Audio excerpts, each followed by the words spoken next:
Your Omaha High is being sponsored by Best Buy Signs, creator of the Omaha Parks program, OmahaFastFoods.com, Kohl's Pharmacy and Home Care, Certified Transmission, Centris Federal Credit Union, Shold-It, Rotella's Italian Bakery, La Peeps Restaurant, Performance Auto Group, Two Men and a Truck, Crane Landscape Construction, Shout Weekly, Mid-America Speakers Bureau, Farm Bureau Financial Services, Critter Control.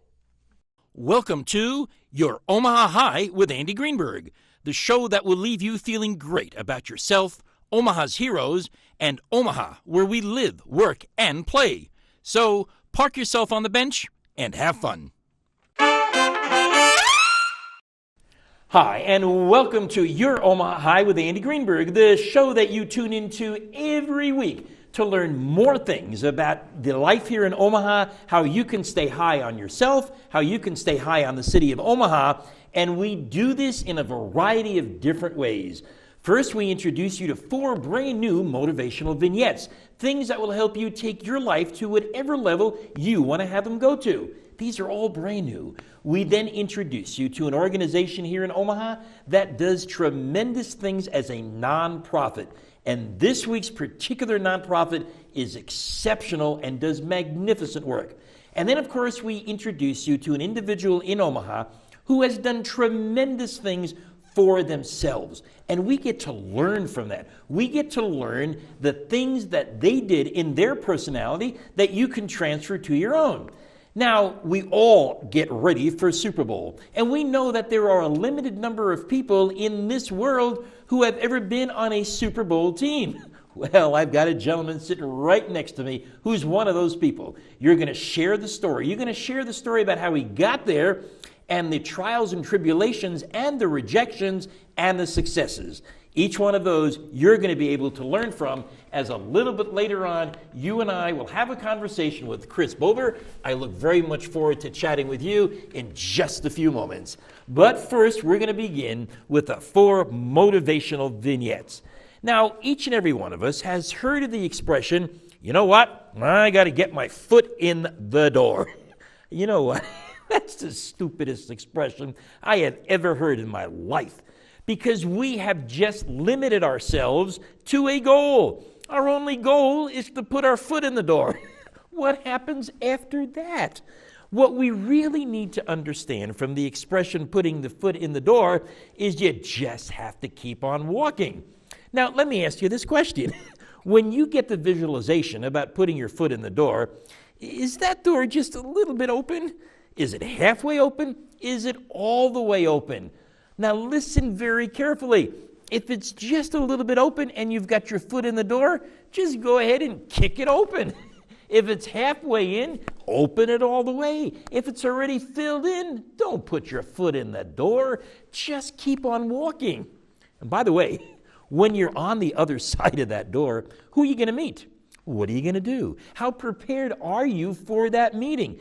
Because the purpose here is not to get your foot in the door. The purpose is to get into that place, accomplish what you want to accomplish, and then walk out with a great sense of achievement, a great sense of pride, a great sense of pleasure. So from now on, each and every one of us has got to get rid of that expression, foot in the door, and just say, you know what? I'm going to open the door for me, because on the other end is exactly what I want. And you know, when we watch this TV show, and when we watch other TV shows, yeah, you see me, you see an actor, you see a guest, and you know, at the end of every movie, at the end of every TV show, it's the real people, it's the support people whose names are up there. We list our camera people, we list our director, we list the people that make this show possible, because without them, this show wouldn't be on the air. I can't be sitting here and running a camera. I can't be sitting here and doing the directing. I can't be sitting here and doing the lighting and the sound. It's too much for one person. And without everybody else, this show wouldn't be here. It's the same thing with television. It's the same thing with a movie. We have to always give credit to those individuals who bring us to the levels that we're at. Now, you're successful in your life. How often have you ever made a list and given credit to everybody that has gotten you there? I'm talking about your teachers. I'm talking about your boss. I'm talking about your subordinates. I'm talking about people that have supported you. I'm talking about people that have coached you. It is extremely important that each and every one of us make a list out of the people who have made us who we are today. Write them a thank you note. Get them involved in your success. Tell them sincerely how much you appreciate them. Because when you do that, you recognize one thing, and that is nobody, absolutely nobody, is a success on their own. And when we begin to recognize that, that's when we even begin to get more successful. By the way, you should be the individual that should be on somebody else's credit list. So you have two goals. Number one, make sure you give credit to everybody who's given you the opportunity to be who you are. And number two, make sure that you are returning the favor to someone else by getting your name on their list of credits. Now, here's another statement that I absolutely hate, and we all use it as an excuse. Ready for this one? The bigger they are, go ahead and fill it in, the harder they fall. Now, that also ranks as one of the most stupidest statements I've ever heard in my life, because it's not true. The bigger they are, the bigger their golden parachute. You know, we read in the newspapers, $68 million severance package, all because they're big. That's the stupidest statement in the world. Let me go ahead and help you replace it. The fact of the matter is, the bigger they are, the better they are. Say it again. The bigger they are, the better they are. The bigger you are, the better you are. Don't begin to let that stupid statement hold you from progress. Don't let that stupid statement hold you from being even more successful, because the bigger you are, the better you are. So the next time you hear yourself saying, the bigger they are, the harder they fall, correct it. The next time you hear somebody else say it, correct it. Remember, the better you are, the bigger you are, and that's important. Now, let's assume for a moment that here we are on a Saturday night, and we want to go to the store and we want to rent a movie, either from a box or even on Netflix, whatever.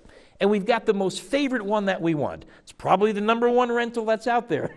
And we go down in the freezing cold or the hot weather, and we go to that stand box and we say, I want my favorite movie. I want the one that I've got my heart on in watching. It's not there. It's gone. Somebody else has rented it. You know what you go, you're depressed, you're upset. How could this happen to me? Now, I have a question for you. Do you walk away? Do you really walk away empty-handed? Or do you take a look at what other alternatives are available to you? Because you don't want to go home empty-handed. There is something else that you could be doing, and that's exactly what you do. When your first choice isn't there, you look for alternatives. When there was a failure, you go ahead and substitute it with something else. I want you to think about the same thing in life. When you have a goal, when you have your mind set on something, when you get to that particular place and it is not there anymore, say to yourself, okay, I'm not going to get dejected. I'm just going to find an alternative. I'm going to find another sense of achievement, something else that's going to get me to where I want to be, because what I want right now is not available.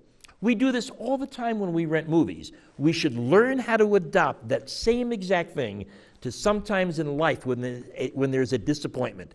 Don't walk away depressed. Say to yourself, there's something else. So let's go ahead and review the 4 new motivational vignettes that you learned. What are you going to do about the foot in the door? You're going to kick it open. You're going to walk right through and get what you want. You're going to give credit to everybody who has given you the opportunity to be as successful as you are. And you're going to make it a goal to make someone else successful and get on their list of credits. You are also going to remember that the bigger they are, the better they are. And by the way, we're talking about you. And then, of course, anytime that there's a slight disappointment in life, you're not going to walk away dejected. You're going to do exactly like you do when you rent a movie. You're going to find an alternative, and you're going to be extremely happy about it. It is this time during the show that we always talk about a nonprofit organization. And the one that we're going to be talking about this week is My Time to Heal. Listen carefully. Have you ever noticed that if a person has a heart attack, he gets cardiac rehabilitation? If a person has a stroke, he or she gets rehabilitation. If you break your leg skiing, you get some physical therapy. But if you have cancer, you get nothing. Cancer patients are discharged on the last day of treatment with a follow-up appointment and are told to have a good life.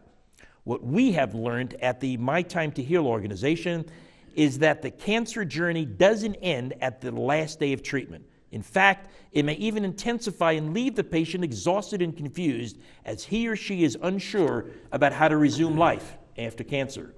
Cancer patients need assistance with rebuilding their physical, emotional, and spiritual health.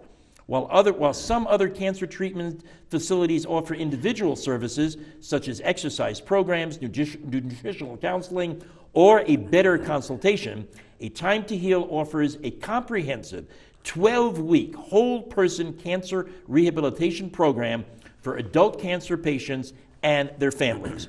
The program is based and started in Omaha, but now has trained facilitators in 17 Nebraska communities and 7 other states.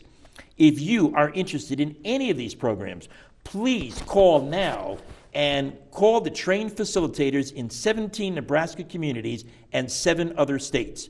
You can always email them at atimetoheal@cox.net. You can call them at 402-401-6083 for more information. And, of course, you can look up their website at www.mytimetoheal.org. And now it is a time during the show when you meet an individual who has done some magnificent things in their life that you can and will learn from as long as you become part of the interview. Super Bowl, it's coming up. We love it. We want those players to succeed. But have we ever had an opportunity to sit down with an individual who has been a member of a Super Bowl team? Now you have that ability. Everybody, please join me in meeting Mr. Chris Bober, who, in fact, in the year 2001, when you were a rookie with the New York Giants, where were you during Super Bowl? On the field. That's great. Yeah, that's right. I tell you what a tremendous experience to get to the NFL. It was quite a journey for me to get there. On the practice squad the first half of the year, get bumped up to the roster, and I'm on the team, which is a pretty big deal.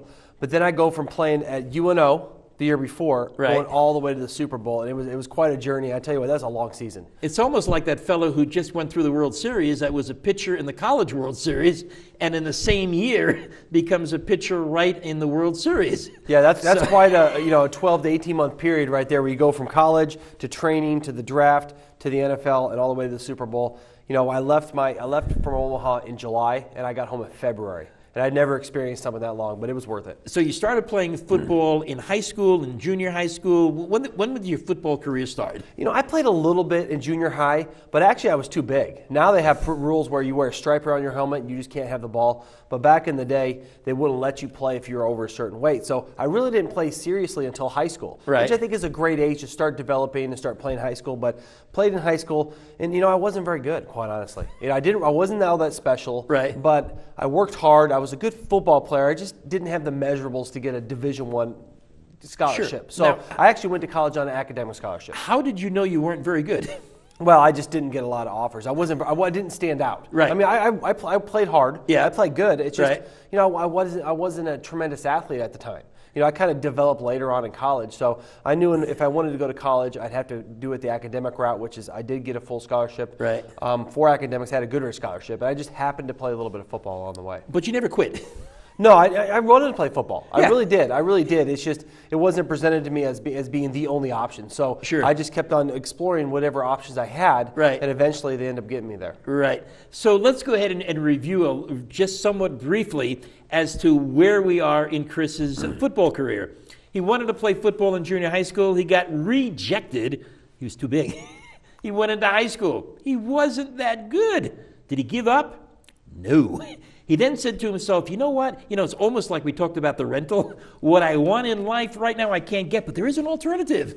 It's an alternative that I created, and that alternative is an academic scholarship. He didn't give up. That's why he's on the show. So each and every one of us can learn from the trials and tribulations that Chris went through. So let's go into college, and you're playing here at UNO, and the position that you're playing? Well, I started out playing guard. And then I ended up playing left tackle. And my first year, I redshirted my first year, and then going into my redshirt freshman year, I wasn't a starter, but the guy in front of me got hurt. So I ended up starting, and I started the rest of my career at left guard, and then, of course, left tackle. And as you began to really understand the game, what did you do to consistently improve your skills? Well, I didn't leave anything to chance when it comes to getting better.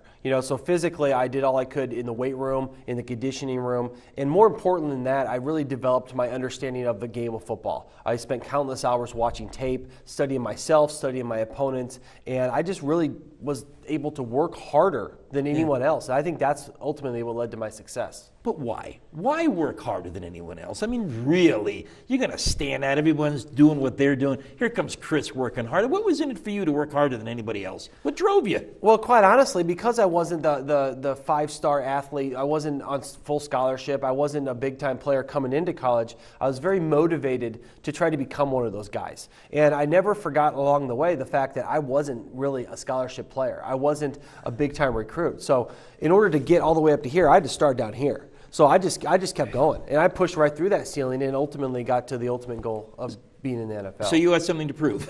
I really did. I was motivated. Yeah, I had a burning desire Sure. to be the best that I possibly could, so I just outworked everyone else. Did you catch that word? Burning desire. That is what drives each and every one of us. A fire in the belly, something to prove. Nothing is going to be left on the table. Nothing is going to be left on the field. Everything says, you know what, I'm going to show those guys. They didn't give me a scholarship for playing football. Show them where I will. And he did. He became a starter. He became a good one. So then all of a sudden you get this draft season, right? It's time for the draft. Did you think you were going to get drafted by an NFL team? I really did. You did? At the college level was where I experienced my highest level of success. I was an All-American several times, tons of awards. I tested out really well. I got to stop. I'm sorry. Somebody who was not good drove themselves to be an All-American, drove themselves to get the awards. You see how hard work pays off? Can you really begin to understand that? Somebody with lackadaisical skills, oh my gosh, became an All-American with awards? I got to ask you something. What would you have done? Give up? Or say to yourself, I'm going to get those awards. I'm going to show them. I didn't mean to interrupt you, but that was just amazing. So you get these awards. You're sitting there watching. What is draft night like? Do you sit there on TV waiting for your name to be called? Well, I knew that I wasn't going to be a high draft pick because I came from a smaller school. So I wasn't expecting to be drafted on the first day, and I didn't watch the draft. I actually sat home, did everything I could to not pay attention, just waiting for the phone to ring. So back then it was just 2 days. It was Saturday and Sunday. So on Sunday, as the day wore on, I knew it was coming that time. And I was projected to be drafted anywhere from the 5th to 7th round. Which is still pretty darn good. Oh, yeah. It would have been a great honor. But every time the phone rings, it was a team saying, okay, we're thinking about picking you with this pick, or we're thinking about picking you with this pick. Oh, my. The draft goes through, and I don't get drafted. And actually, it turned out to be a tremendous blessing, honestly, because when players are drafted in the very last rounds, most teams don't really want them that bad. They just kind of want to bring them in and see what they are. Right. I actually had the opportunity to pick my team. I picked the New York Giants based upon what the research I had done previously to the draft. I knew their coaching staff. I knew their system. I knew that they had an offensive line that was older, so I can learn from them. I had a chance to come in there and develop underneath some pretty good players. So I chose to sign with the New York Giants, and after that, a couple of days later, I'm off to rookie minicamp. Now, Chris, I got to say, I find that hard to absorb. I find that hard to accept. You're sitting there at draft night. You expect to be number 5 or 7. How many rounds are there? Like 25 or something? No, there's 7 rounds. 7 rounds. 7 rounds. And you don't get a phone call. You sit there totally rejected. You know what happened to me? Or you would have sat there and cried and give up and went out to do something else in life. But that didn't happen here. This guy says, again, you know what? I'm going to show you. Did you make a phone call to the Giants, or how did you get in there? No, they called us. They called you, yeah. Scouting in the NFL is a multi-million-dollar process. So they know everyone that's out there. Right. And I'd gotten calls. I'd been worked out by the Giants and a lot of other teams. I'd been to all-star games and combines and whatnot. Right. So there's several. I had about a dozen teams to choose from, and I chose the Giants and just kind of went from there. Signed a rookie contract, and I was off to rookie minicamp. So how did it feel being as a rookie with all the names of the New York Giants? I mean, there he is, Chris Bulber, Omaha, Nebraska, UNO, goes into the training camp. I'm here, guys. Yeah, I didn't announce my presence necessarily, but going into rookie mini camp, I actually went out there and did pretty well against guys from major colleges. Right. So I knew that I was confident enough that I at least belonged at camp. Right. And then I go into to training camp that year, and I'm a small fish in a very, very big pond, Right. obviously. Going up against guys like Michael Strahan and people my gosh. that I've seen on TV. Oh, yeah. And yeah, it was just such a tremendous battle. You know Right. what I mean? Just trying to get acclimated to that type of life, that type of competition. But I just kept working. Just kept on. I was willing to do whatever. I played every Right. position. I was a long snapper. I did whatever they wanted. And ultimately, what actually happened is after my first training camp, I got cut. I didn't make the team. Oh, my. I got cut. Another rejection. Yes. I got cut. My coach, Jim Fossil, brings me in and says, Chris, I'm going to have to release you, but I want to put you on the practice squad. Right. Because I like that you work hard. I like that you play every position. I like that you can long snap. I really want to keep you around here and give you a chance to develop. And I went through my first half a season on the practice squad. I went and got donuts for the guys and was a tackling dummy. Until about midway through the year, someone gets hurt. Bam, I get moved up to the roster, and I stay there for the next 8 seasons. So take me back to your very first game. So you're on the practice squad, then they go ahead and put you in a game. Well, my first game that I remember vividly Yeah. was when you're in training camp, everyone's on the team. Right. The team's 90 guys. Right. So my first game was against the Chicago Bears Right. at the Meadowlands, the old Meadowlands. Right. And I remember just being so nervous because I'm like, this is pro football. And my parents, who went to all my games throughout my whole life, actually got to go to that first game. They were out there. I didn't get to play till like the third quarter because I'm like third on the depth chart. Doesn't matter. And I get in there, and I practiced all week, all camp at Right. tackle. They said, you're playing guard. Like, all right. So I get in there, and first couple plays, I'm like, I do pretty good. Yeah. I remember I got a tackle, an interception. I made a tackle on a guy. I made some plays, and I had a blast. Yeah, I I really bet. did. At that moment, I knew that I at least belong at this level. So Right. I had enough confidence to know that I'm good enough to be here. Right. Now, how far can I go?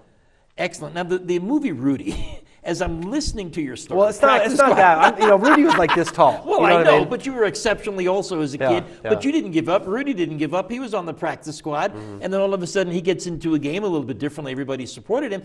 And I am going to draw a parallel. You might not agree with me, but Rudy was a hard worker. Mm-hmm.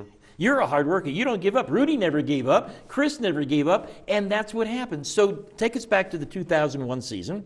At what point did the Giants realize that they had an opportunity to go all the way to the game? Well, actually, it was a 2000 season. The Super Bowl was Sorry, actually yeah. played in 2001. 2001, thank you. But it was very interesting, and it's kind of a legendary kind of season for the Giants because about halfway through the season, we started out really hot. And then we kind of hit a lull, lost a few Right. games, and Jim Fossil comes in and says, he guarantees that we're going to make the playoffs. Right. And we're nowhere near making the playoffs at this point. Right. In fact, he's like, this team's making the playoffs, I guarantee it. Right. And what that did is that alleviated all the pressure on us. He put it all on him, which was a genius move on his part. He says, listen, I'm going down with the ship. I think we're going. Right. So all of us guys rallied around him, and we ended up winning 8 games in a row, all the way to the Super Bowl, and we didn't lose, of course, until the Super Bowl. That is superb. So you attained the pinnacle of professional football in your first season. Mm-hmm. Let's fast forward. In all the 8 seasons that you were involved in, what was your favorite game? There's a lot of games. The best game that I remember was a couple years later. I was actually a starting center for the Giants. We go through the whole season. We start out really rough, and we take this ragtag group of guys who no one expected to be good, and we ended up being pretty darn good. Right. We make it all the way, and we have 1 game left. It's the last game of the season. We're playing the Eagles, our hated rival. Oh, and sure. we have to beat them to get to the playoffs. They issue these towels in the Meadowlands, and everyone's waving them. And we go down, and the game goes to overtime. Right. So we get the Jeez. ball, Right. and we get a turnover. We drive it down, and I remember I was the snapper for the field Right. goals. We snapped the field goal, kicked the field goal, won the game in overtime. Right. Went to the playoffs. That was one of my favorite games. That had to be a magnificent memory. It is. So if we take a look at your career now, okay, and you're in real estate right now, both residential real estate here in town, what has playing in the NFL done for your career, for you as an individual? Well, I really feel that being a part of football or organized sports, all the way at the level I got to, I learned some very valuable lessons. Number one was that if you are willing to work hard, you're going to be successful. And you mentioned it earlier. It's something I love to say when I do motivational speaking is that if you want to achieve your goals, all you have to have, there's one thing that separates the people who aren't successful and the people who succeed is they have that burning desire to get there. And I'm not talking about just I really want it. I'm talking about every day you wake up and you desire to be successful more than you want to sleep, more than you want to mess around, more than you want to get online and look at Facebook or whatever it might be. You are on point. You're on task. And I learned that in football. We had goals. We had wins, we had losses, we had things we accomplished. Right. I apply that to my life now, and I hope people out there learn the same thing from sports. And Chris, if there was one thing that you want a person to remember from this discussion that we've had that will impact their lives positively based on your experiences, what would that be? I think it would have to be that if you are willing to work hard, you can achieve anything you want. And not everyone's going to be 6'5",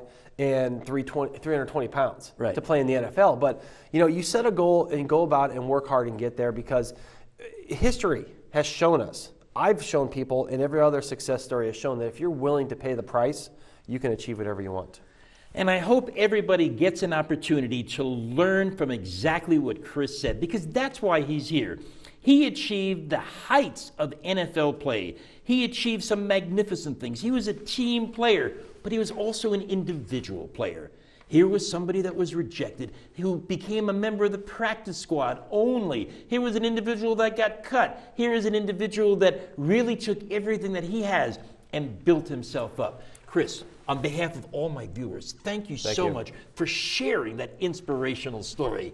And I got to tell you something. Next week on your Omaha High with Andy Greenberg, we have another individual who has attained a very high pinnacle of success. A 17-year-old fashion designer from right here in Omaha, Nebraska, who recently went back to Paris as the only representative in the United States for fashion. She has achieved great heights. By the way, you will too. When you follow the 4 motivational vignettes that we talked about, being foot in the door, TV credits, the bigger they are, the better they are, and rental of movies, which will help you overcome disappointments, you will remain high each and every time in your life.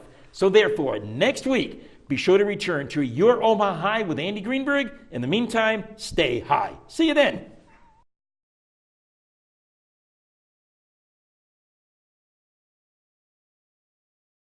Your Omaha High was sponsored by Best Buy Signs, creator of the Omaha Parks program, OmahaFastFoods.com, Kohl's Pharmacy and Home Care, Certified Transmission, Centris Federal Credit Union, Shold-It, Rotella's Italian Bakery, La Peeps Restaurant, Performance Auto Group, 2 Men and a Truck, Crane Landscape Construction, Shout Weekly, Mid-America Speakers Bureau, Farm Bureau Financial Services, Critter Control,